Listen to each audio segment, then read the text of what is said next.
जय हिंद दोस्तों।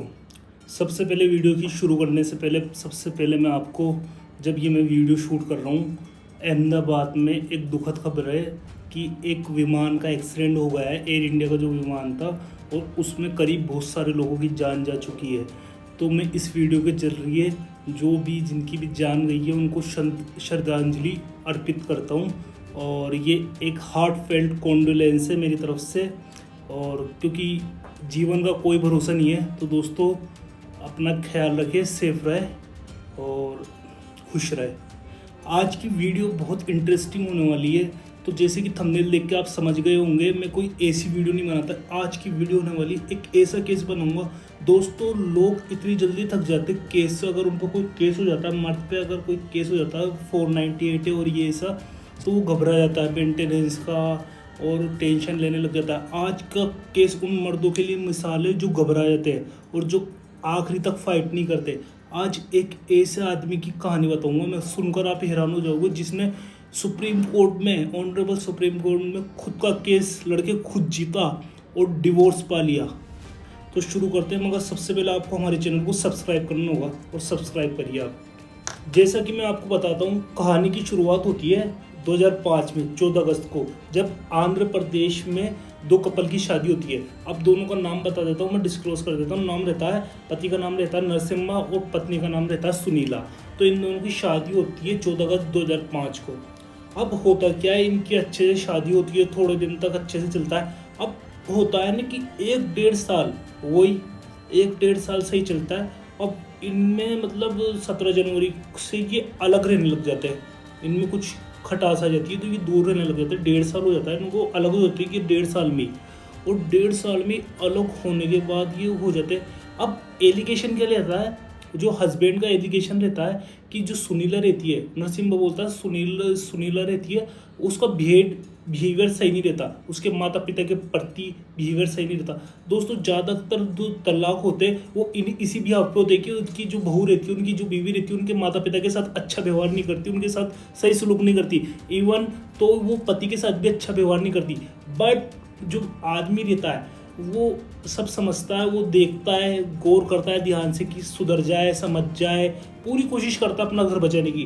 मगर इन द एंड इस केस में भी ऐसा ही होता है, वो समझती नहीं थी। और एक और प्रॉब्लम थी जो इसमें वाइफ रहती सुनीला, उसको मेंटल इशू रहता है, मतलब जो मेंटल हेल्थ उसकी सही नहीं रहती, उसको इशू रहता है मेंटल हेल्थ का।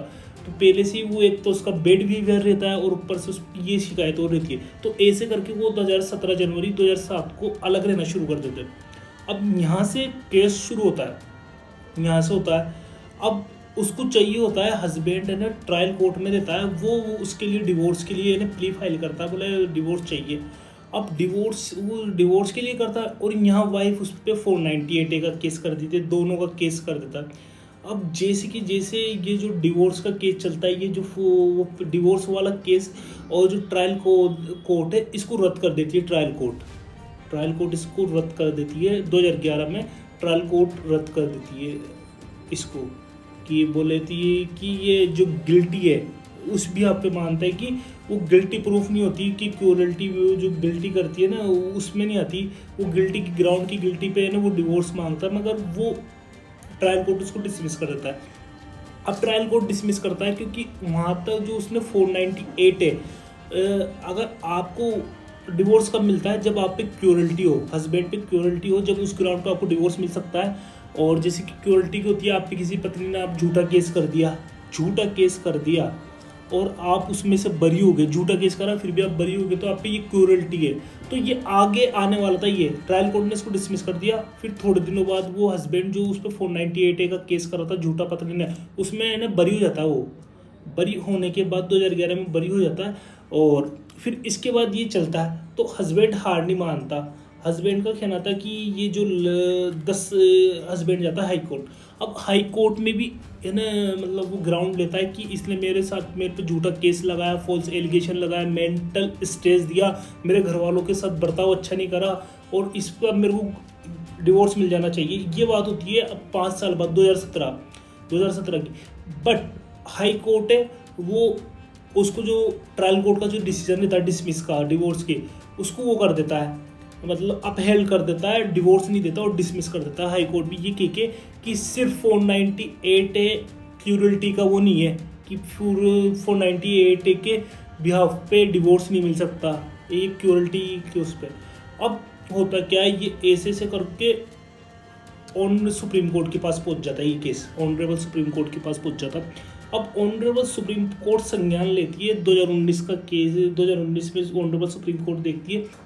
ऑनरेबल सुप्रीम कोर्ट सही से इस केस की जांच करती है और सही से समझती है कि 2019 में जब ये करता है तो जो हस्बैंड रहता है, जो नरसिम्हा रहता है, वो खुद प्रेजेंट करता है उसको, जैसे पार्टी पर्सन बन के खुद अपने केस को रिप्रेजेंट करता है। और दूसरी तरफ से वो जो रहती है मतलब सुनीला, वो एब्सेंट हो जाती है कोर्ट में, तो उसकी तरफ से honourable supreme court amicus curiae करता है, मतलब किसी दूसरे बंदे को उसकी तरफ से केस लड़ता है और वो रिप्रेजेंट करता है। तो ऑनरेबल सुप्रीम कोर्ट अब देखते अच्छे से इस केस को, सुप्रीम कोर्ट ऑब्जर्व करती है। पहली बात तो ये 2011 में इसको ये इस पे 498 का वो लगाया था, तो इसके परिवार वालों पे, इसकी फैमिली पे, और तो ट्रायल कोर्ट ने उसको बरी कर दिया, तो ये ग्राउंड लेती है ऑनरेबल सुप्रीम कोर्ट। दूसरा करती है कि 10 साल से ये सेपरेट अलग रह रहे और इनके बाद इनके मैरिज में इरिटेबल ब्रेकडाउन होता है बहुत सारे, फिर भी इनकी मतलब जो रिकॉन्सिलेशन होती है वो नहीं हो पाती सही से, मतलब इनमें मध्यस्थता नहीं हो पाती। 10 साल से अलग रह रहे, कोई चांस नहीं बनता इनकी शादी टिकी रहे,